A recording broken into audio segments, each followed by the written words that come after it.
So it's the last season. Second last season. This is the last season we watched. Yeah, so last season is out right now. Yeah. It is out in 7 days. Yeah. I finished it, I think, a week almost ago today. Yeah. No. Weekend, Saturday. Last Saturday. So I finished this 4 or 5 days ago. Yeah. We've let it digest. Mm-hmm. We've let our feelings be known to each other. And we're just going to give a quick little recap of season 4 and then go into our ideas for season 5, what we hope, nitpicks and negatives from 4 as well. And yeah, we hope you enjoy. So this is the fucking longest season by a fucking country mile. Yeah. A lot happens in this season. 15 hours. Yeah, it is our first season with our first full confirmation of the Shadow Man and Vecna and all that, which is fantastic. Stop calling him the Shadow Man. Yeah, sorry. The Mind Flayer. Welcome back to HDST. Oh sorry, I had to throw it in there. Like and subscribe.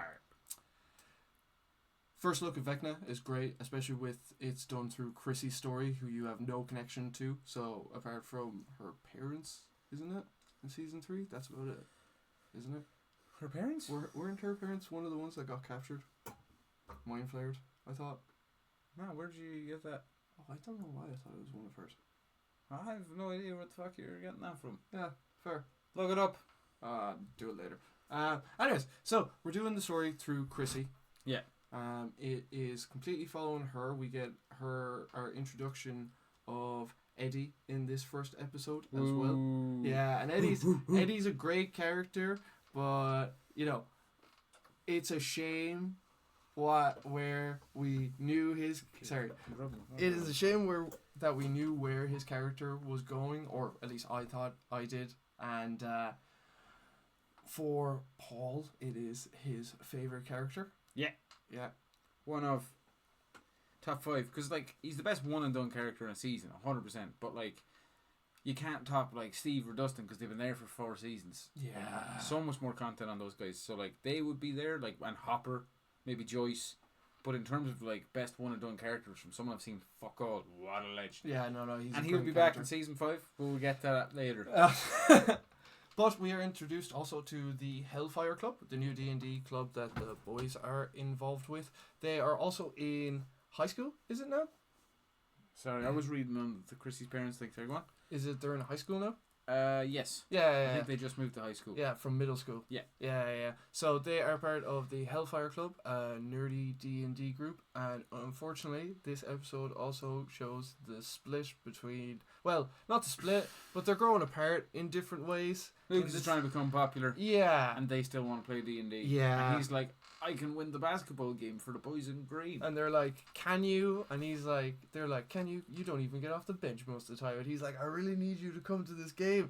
And they're like, we gotta finish this D&D campaign. And then man went out there and scored the winning bucket. Oh, I was really upset for it. But Sinclair still won the D&D and won the fucking basketball game because they got Erica in for that nat 20 at the end versus Vec. That was good. That cut back and forth between the two great fights. Camera work. Oh, stop! And I love their little fucking group huddle where they're trying to figure out how to beat Vecna. Whose Eric is your favorite Eric in this season? Whose Eric is my favorite? So you have the Hopper and Joyce, Russia and Murray. Yeah. You have Elle, Mike, Will, and you have Elle's journey basically, and then them trying to get to her. Mm-hmm. Then you have obviously the people in Hawkins and Max trying to figure out what the fuck Vecna is. I feel with for you Max and Nancy and Steve and Dustin Robin and all them, yeah. and Robin. See, it's difficult because you get a lot of lore in both of them. Yeah, and I'm a big lore sucker. I love lore. Lore's great. What did I want more of? No, I needed that L arc. Because I will say, that 11 arc and going back in time, and also obviously seeing that Papa was alive the entire time. Fucking call that son of a bitch. Seeing that he was alive, and then, as I had said to him, there was a moment in my head where I was like, Vecna is Creel, I just don't know who this blonde fuck in front of me helping Elle is. I was like, so I need to know who this guy is. You were technically right, because Creel was Vecna. It was just a different Creel. Yeah, at the start, I thought it was Victor Creel. I was like, they're doing the original Freddy Krueger stuff. I was like, this is going to be great. I just had the wrong Creel. But once they showed that fucking flashback sequence of all the powers and the house getting haunted, I was like, it's that boy. It's that creepy ass boy. Because he fell into a coma and died a week later. Oh, yeah, died. So, yeah, for me, my favorite arc was 11. Okay. Going through all that. I understand why they tried to do it with Papa, the redemption at the end and all that kind of stuff. Fuck him. But by that stage, I was fuck him. I was like, Elle, toss him against the wall, and then toss him back against the ground. He did shit against her will until the very end, and then the last moment he like took the necklace off. He's like, "Do you forgive me now, bitch?" She's like, "Fuck no." Asking for forgiveness. Always did for you. Yeah, no, you did for your own selfish gains, you rat fuck. Yeah. What was your favorite? Oh, my favorite arc was the Vecna arc, man, with Max and the whole. Oh, so good. Yeah, man. that is really well done. So good. And the use of music as well in this season, so good. Kate Bush. Run Up That Hill, and then the fucking Metallica song. Master of Puppets. So good. Perfect song as well for Vecna, literally. Yeah. Master of Puppets. Yeah, no, the Puppet Master. In terms of Vecna, I think he's a great villain. He's scary. Again, this is more of a larger problem with the show, so it's not his fault. It's how it's written and stuff. I wish he'd murder more people, but that's just me because he is the big bad from what I know so far. Yeah. But I think his aesthetic, I think the look is great. I think the way he talks is great. The powers make sense. I like that he has to like plug in from the Upside Down to get into the real world. That's really cool. Where the fuck do those tentacles come from? How do you build that machine? That makes no sense how that works, but I want to know. See, yeah, I think like assimilation with the Upside Down. Like he assimilated with the whole thing, and probably to a point where he can use his powers to manipulate it.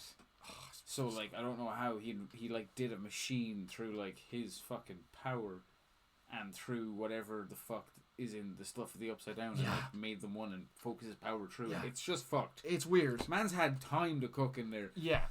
So, which makes me think he's got a good few more powers he just has not shown yet. Fair. I want him to be more powerful. Yeah. That'd be great. Yeah. I don't know how much more powerful you can make him without there being a lot of deaths. Like, I don't... Yeah, see, like... I'll get to that in the season 5 video, I guess. But I just don't think it's going to be like an Elle versus Vecna situation. Okay, fair. It might get to that at a certain point, but after like Voldemort type shit, where it's like they've destroyed like fucking 6 Horcruxes, and this dude is now weak, then she can fight him. Oh, okay, that's what I think. Where they're gonna have to chop away at him in different areas, take out Demogorgons, or if there's other beasts he has. Because all that shit, they're all like the hive mind. So like the more shit you destroy, the weaker he'll get. Yeah. So I feel like it would be that kind of situation. Fair. Yeah, that does make sense as well. We'll get to that though. We'll get to that. Yeah. Anyways, so season 4, I love the use of the Upside Down because this is the first time we're really in the Upside Down. Yeah, you know what I mean. Like season 1 has the second most amount. Yeah, which is crazy. Crazy because there's fuck all. Yeah. There's. The literally walk, the last like 2-3 episodes, I think. Yeah, is I was going to say that walk that Nancy and Hopper take. Not Nancy, Joyce. There you go. Yeah, the Joyce and Hopper take. Yeah, and then everything, I guess, from Will's perspective that we get that time, and that's kind of it, isn't it? Yeah, like you get 11s in there in the school, but that's actually the start of season 2. Yeah. So yeah, I like that we get a lot of the Upside Down. This is also, I think, in my head where it's solidified that it just froze on the day the gate was open, and it's just like a snapshot of everything. So I really like that. I'm glad that that's like settled in a way, and that's not a mystery. Yeah.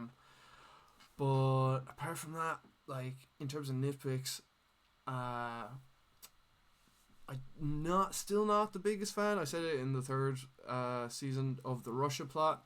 It's not my favorite. I liked the escape from the prison but then having to go back and everything, I didn't enjoy as much. See, I understand not enjoying it, but like in terms of how season, was it 2 went, where it just kind of made sense that they had to, because they were so far away they couldn't actually help anyone. They knew it was going down now because of the whole everything they saw in the prison. So they were like Dustin said to Steve, where he's like, "This is our party." This is in season 2 now. He's like, "This is our party. We don't have a choice. We must help. We have to do what we can." Oh yeah. No, so I like get it from that it's point the of view. same like principle as like what they did in season 2 to like defeat the overall bad. Everyone had to attack it where they were able to. No, I understand that. The problems I have is more around, like, how do I put it? The believability of the Russians would have no weapons to stop the Demogorgons, even though they've been holding experiments on them. B, there doesn't seem to be a single call for backup from the most secure Russian prison, and it gives Joyce and Hopper all the time to go back. See, it's the most secure Russian prison because no one knows about it. No, yeah, but one of them, are you telling me... Only like the KGB. Yeah, but are you telling me that not a single one of them, when their friends were getting torn up, was like, "We need help"? Well, they killed everyone in the control room, and right beside the control room was the lab, and like that's where it freed the smoke. Smoke went and everything, and they just went on and killed everyone. No, again, I understand all that. It's that believability thing for me. Fair. But yeah, so the Russia thing's the biggest downfall for me personally. That again, this still makes it's still good TV. I really enjoy it. But then I'm just trying to think any other real nitpicks. Not real. Will and Mike don't do shit, man. Like, the last 2 seasons, they are basically cardboard cutouts of their characters, and it's like, "Oh, I'm sad because I got affected by the Upside Down 2 seasons ago, and now I'm not important." And then Mike is all like, "Oh, I'm sad because every season they have to separate me from Elle because they don't know how to keep us together. So I'm sad now." And then Will's also like, "Oh, I'm also sad because I'm gay and in love with you," and that's like a whole arc we have to go through together. And Mike's like, "I love Elle." So yeah, no, like those two, I don't think they had any clue what to do with those characters. No. Like we said in the other videos, if you haven't watched them before this, it's atrocious if you haven't. Yeah. Also, like it. Fair play though if you decide to go to the Straight rambling forward. of season 4. Yeah. Okay. Yeah. So. Yeah, they kind of fucked the characters. I feel like they're both gonna come back in a big way. Oh no, I'm not. I feel like Mike and Will are gonna be very huge characters. They have to if be. they're not, I'll be so befuddled. Because I said it to you, I said it to him at season 1, and I said it to him at parts of season 2. I was like, the three most important characters in this entire show are Mike, Will, and Elle. I was like, those are the 3. I was like, no one else is really important. I was like, Hopper's my favorite character, but I was like, in terms of how this is going to end, I was like, it's them 3. And then season 3 and 4 happened, and I was like, what the fuck? At the end of season 4, who were the 3 most important characters? Because obviously you thought it was Will, Mike, and Elle. What are the 3 you would say? I'd almost go, it's now 11. Yeah. That's obviously, that's fair. 11.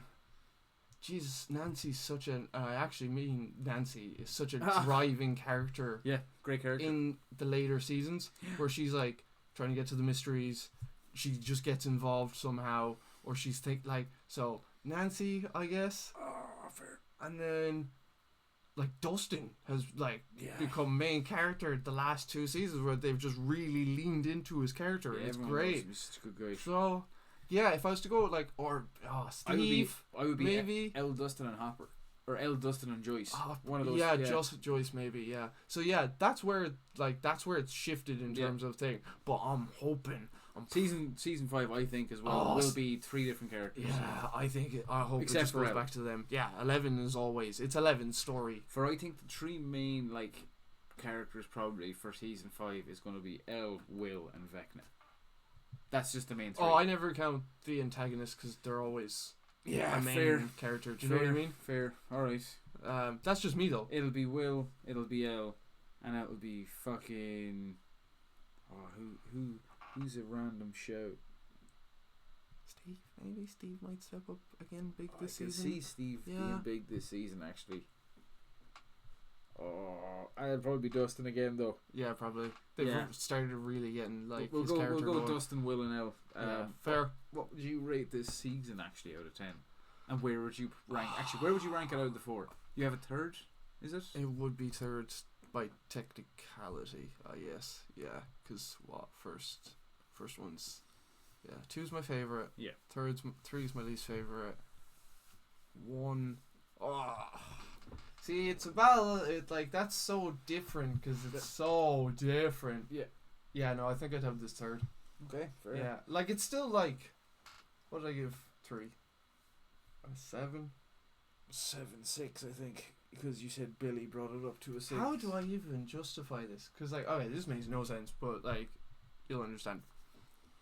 In terms of cinematography and the way it's shot and the soundtrack and the character development and everything, 4 is a better show on a technical level. I just enjoy the story of season 1 more. Okay. So even though I think I give 1 an 8.5. Yeah. And I'd still give 4 a solid 8, even though it's third. Yeah, I guess. Yeah. Do you know what I mean? No, I get and you. if you were to someone who hasn't watched the full show and they're pick an episode, I'd pick something from 4 just because to show the scale of what's coming. Oh my god, yeah, and be look at how well this is all made. It's amazing. Yeah. Season 4 for me is my favourite season. Yeah. Just the best one in my opinion. Oh, it's so good.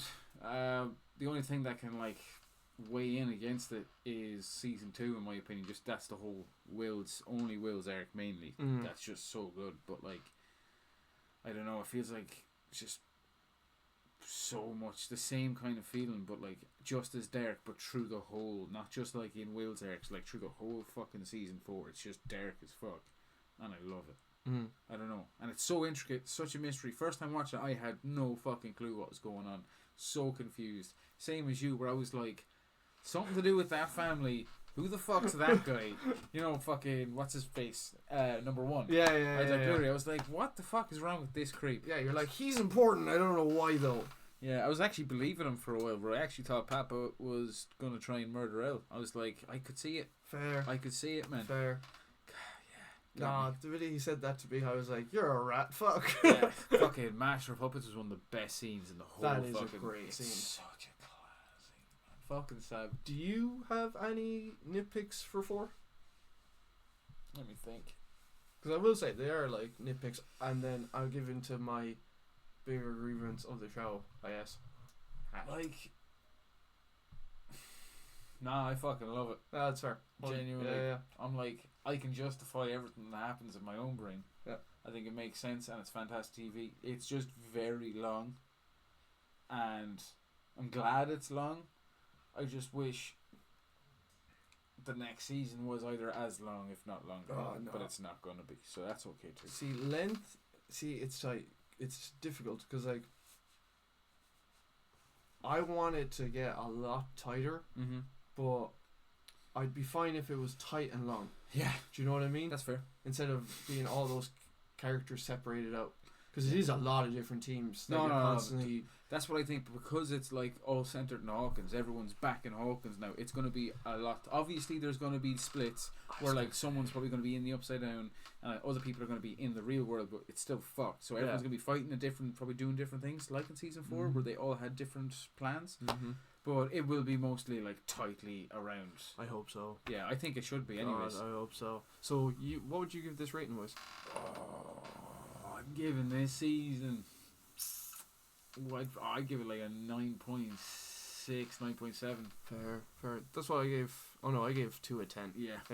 I love 2. 2 I would also give I already gave that rating, but that's I give it a 9 flat. Yeah. The reason I didn't give it a 10 was because of that one episode.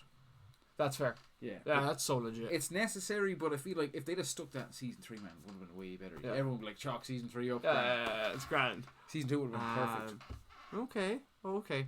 Now, as you know, you're aware of this. This is my big gripe on the whole series. Okay. And show is that Max should die.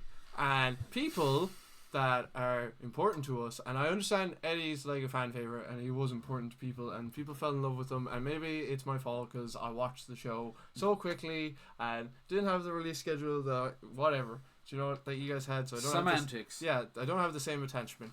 But it's so annoying looking back and just going, oh yeah, new character death, new character death, new character death, fake out death of a main character. Oh look, season 5 is going to introduce a new character. I wonder what's going to happen to them. And it just makes the world start losing a bit of that like charm, because you're seeing the mechanics behind it, I guess. And like the fucking the repeat in like the way they do it. Yeah. Because they've done it multiple times. Like they faked out Hopper's death, came back.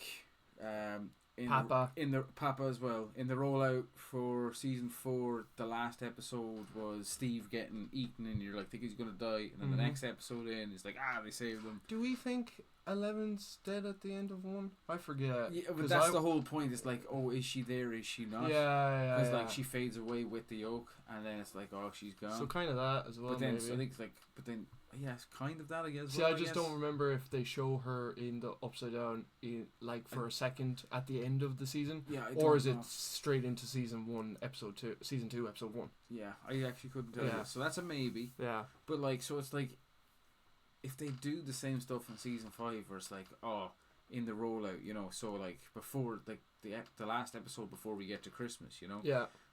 Is like, Hopper's like about to die, and then the next episode we watch is like he's good again. Everyone's just gonna expect it. So I just want them honestly to kill everyone, but we'll get to that video. Yeah, not everyone. Not everyone. But it's just like real gripping consequences, because they had a perfect. I understand that they have a plan for Max, and they've had it since they've wanted to have the character, but Jesus Christ, would I have been like coming out of season 4 being like, they killed Max? I would have been like, what the fuck is going to happen? Because they would have shown me that that's a possibility. Yeah. Now, I've said it to him, I'm saying it to you. Doesn't make me. I think it's going to be like a Goonies situation where Stephen King's It, whatever, where it's like they're going to go through all this trauma, but 95% of them are going to live. Yeah. So it's my own personal opinion. I understand that. For other people, it doesn't bother them. That's next episode stuff, anyways. But season 4 for me was like, it's the first time I was like really worried. Yeah, fair. Yeah, same. Yeah. Same. It was the first time I was like, oh Jesus. Especially when Max at the graveyard. That's fucking fantastic. That's so well done. But anyways, that was our kind of thought process on Season 4. Season 4 of Stranger Things. Season 5 is out in 7 days. Yep. We're gonna do one more video after this. Yep. About theories for season 5, and just kind of, just talk, hash out shit, see who's got good theories, who's mental. We'll find out. But yeah, like and subscribe. Thanks for watching. And don't die, stay alive. Will I stop it, or will we keep it in the same one? Do I stop it? We keep Stop it. Oh.